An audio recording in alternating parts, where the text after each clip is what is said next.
Bem-vindo ao programa Hora do Estudo Bíblico, com o doutor e professor Lehmann Strauss. Este estudo é o resultado do tempo pessoal com o Senhor, da experiência de ministério pastoral e das conferências bíblicas do Dr. Lehmann Strauss, que nos instrui e encoraja com o ensino da Palavra de Deus. Agora com você, Hora do Estudo Bíblico, na apresentação de Aurélio Campos. Bem-vindo ao programa Hora de Estudo Bíblico. Abra sua Bíblia em Romanos capítulo 8. O 8º capítulo desta epístola começa com estas palavras: Portanto, agora, nenhuma condenação há para os que estão em Cristo Jesus. Estas primeiras palavras do capítulo 8 nos dão a promessa de uma solução para o problema mostrado no capítulo 7, onde Paulo discute o dilema que todo filho de Deus enfrenta. Colocando de uma maneira simples, o problema é este: com o novo nascimento, recebemos a vida nova em Cristo. Toda vez que um pecador se arrepende e nasce de novo, esse pecador arrependido torna-se participante da natureza divina. 2 Pedro 1,4 deixa isso bem claro. Essa experiência da regeneração dá um novo desejo no coração do Filho de Deus. Na verdade, é um novo conjunto de desejos santos, desejos muito mais altos do que ele tinha antes de ser salvo.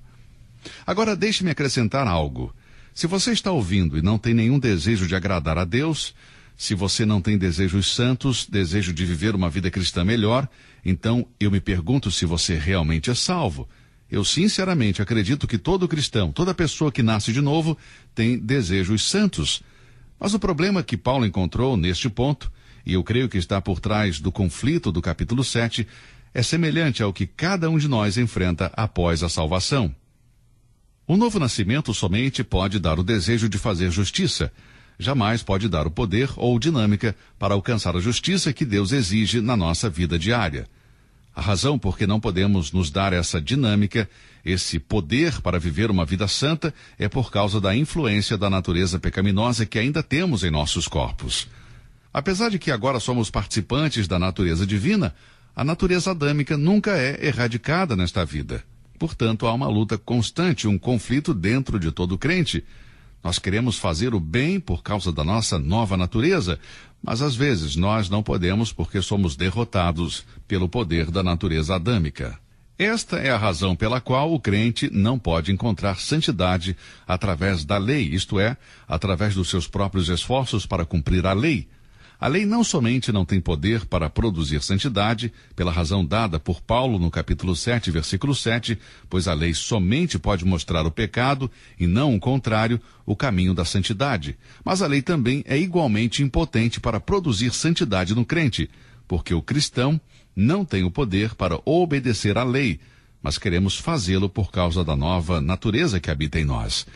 Se o crente quer experimentar vitória completa, então não deve apenas ter o desejo de santidade, mas também deve ter poder para conseguir o que deseja. Agora, em Romanos 8, Paulo complementa o desejo com a dinâmica. O desejo de justiça é dado através do novo nascimento, e o poder para a justiça é dado pelo Espírito Santo que habita em nós. Este é o ponto do capítulo 8. No capítulo 8, vamos ver 4 áreas de vitória espiritual que se tornam realidade através do Espírito Santo que habita em nós. Nos versículos de 1 a 11, temos a nova vida de vitória.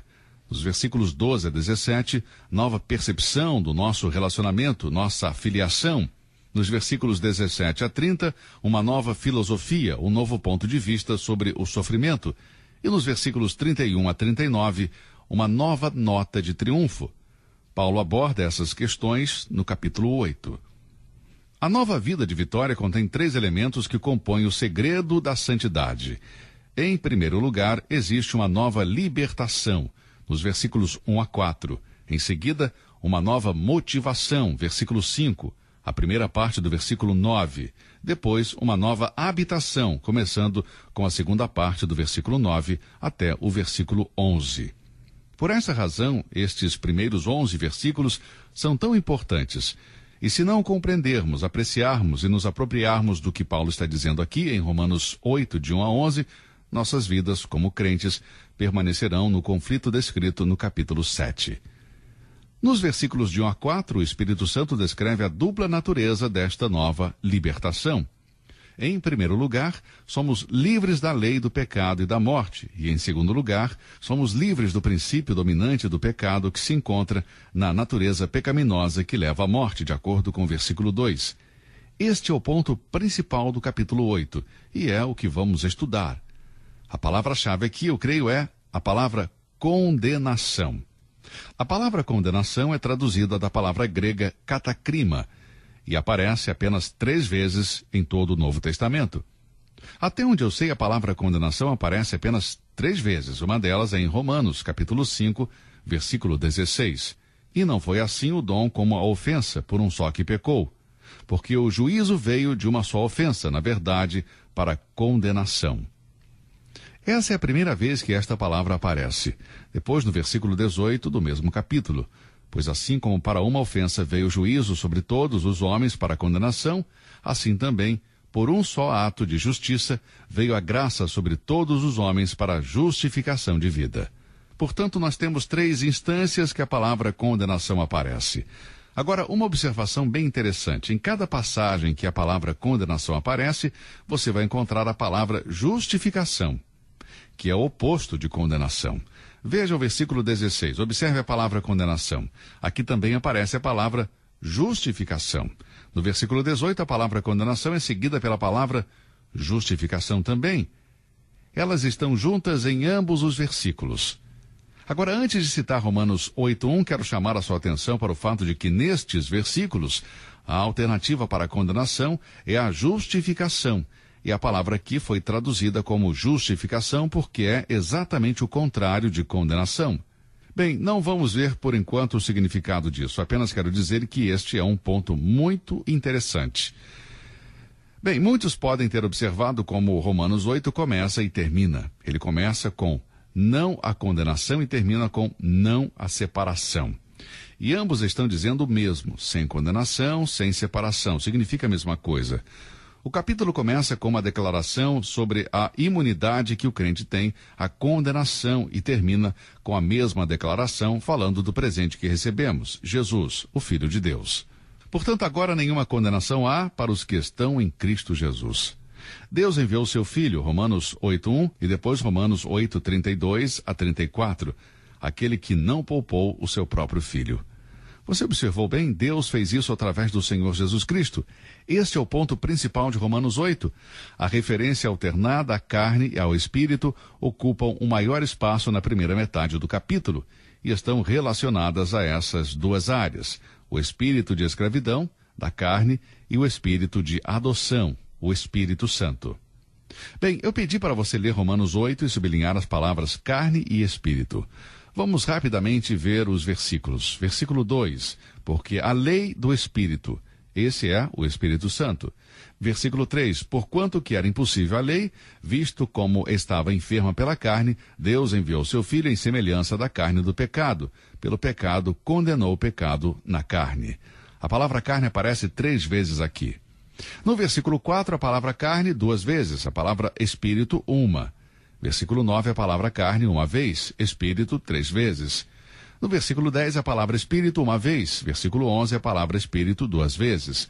Versículo 12, a palavra carne 2 vezes. Versículo 13, carne 2 vezes, espírito 1 vez. Versículo 14, a palavra espírito 1 vez. Versículo 16, a palavra espírito 1 vez. E continua, mas aqui vimos a primeira metade do capítulo. Temos esses 2 poderes conflitantes, a carne, o ego, a natureza adâmica e o Espírito Santo. Bem, esse foi o conflito descrito em Romanos capítulo 7, mas aqui no capítulo 8 não estamos lidando com o conflito, mas sim com a conquista. E que maravilhoso é este capítulo. Portanto, agora, nenhuma condenação há. Agora, em esperança, fomos salvos. De acordo com Romanos 8:24, estamos esperando a adoção, de acordo com Romanos 8:23. Gememos em nós mesmos, de acordo com Romanos 8:23. Não precisamos esperar o dia de glória para termos certeza de que a condenação passou para sempre. Portanto, agora nenhuma condenação há para os que estão em Cristo Jesus. Há muitas coisas pelas quais devemos esperar. Esperar por um novo corpo, esperar partir da terra para o céu, esperar a vinda do Senhor Jesus. Muitas coisas eu tenho para esperar, mas eu não tenho que esperar para ser livre da condenação. Romanos 8:1, portanto, agora nenhuma condenação há.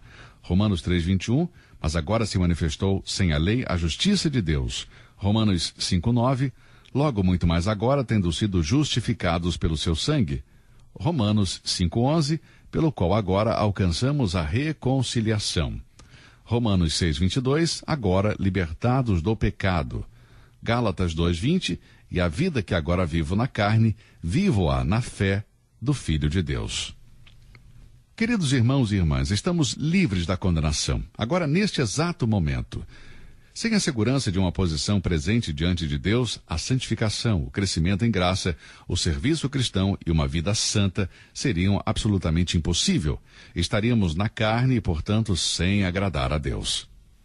A passagem de Romanos 6:22 que acabamos de ver nos dá a verdadeira sequência. Nós não estamos na carne, agora estamos em Cristo Jesus. Não somos livres da condenação porque fomos santificados. Estamos livres da condenação por causa da obra consumada de Cristo na cruz por nós, sendo nós ainda pecadores, para que possamos ser santificados. Nós já fomos libertos, meu amigo, somos livres, e que belo testemunho.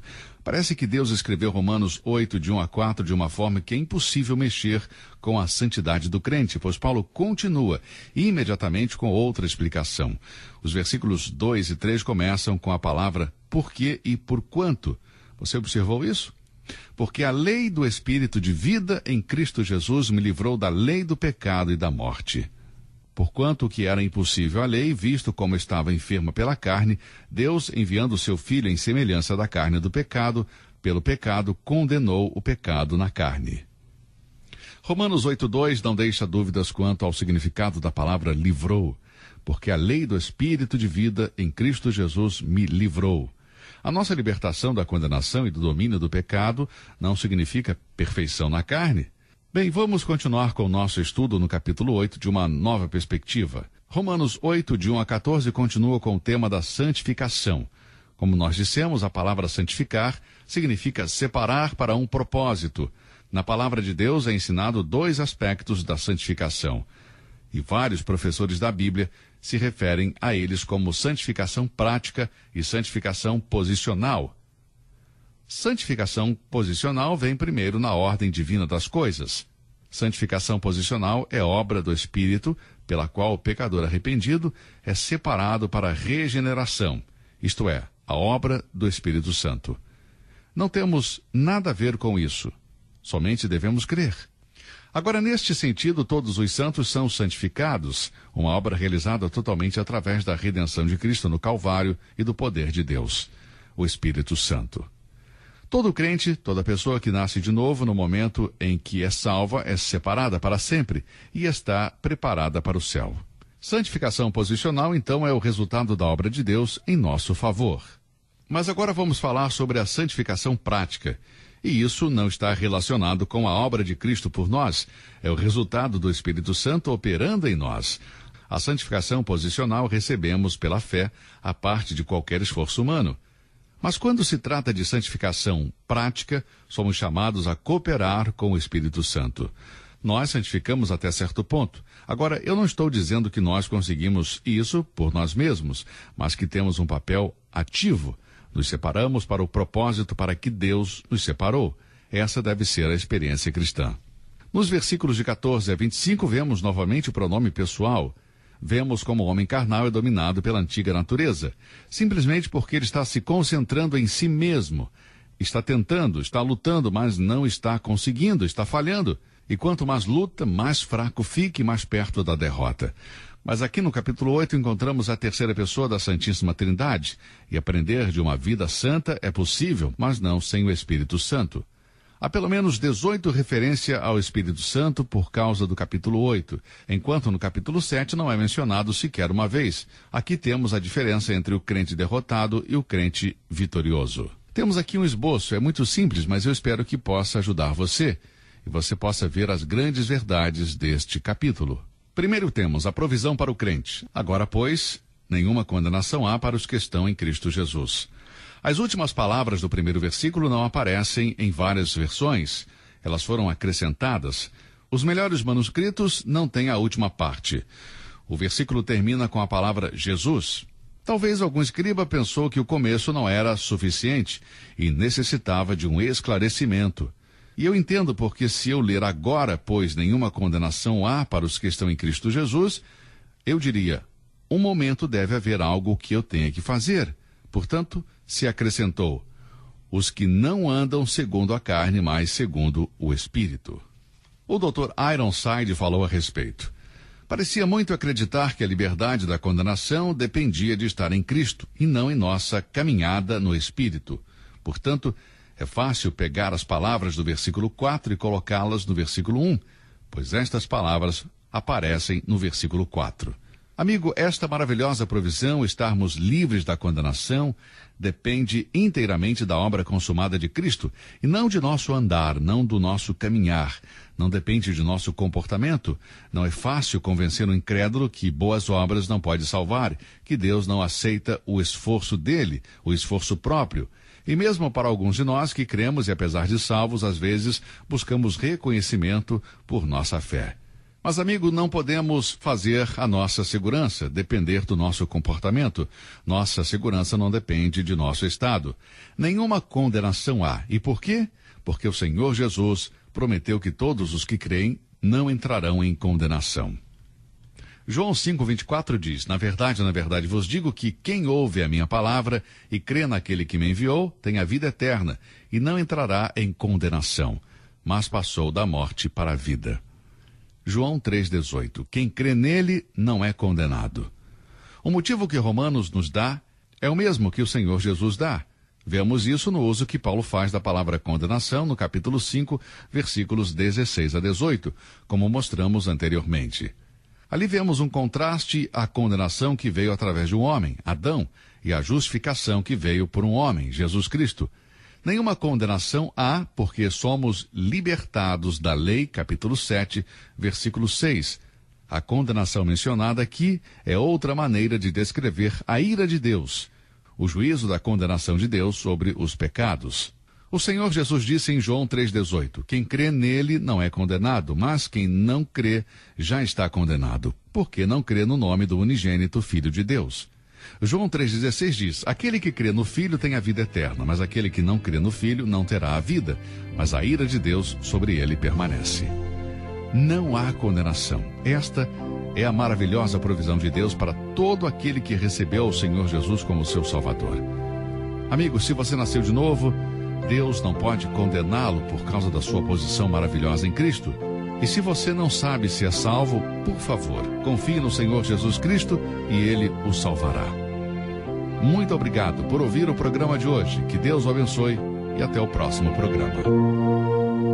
Você ouviu Hora do Estudo Bíblico com o professor e doutor Lehmann Strauss, na apresentação de Aurélio Campos. Se você deseja ouvir novamente esta mensagem, visite a nossa página na internet www.bbnradio.org. Fica o convite para você nos acompanhar amanhã, neste mesmo horário, aqui na BBN. Hora do Estudo Bíblico é uma produção da BBN.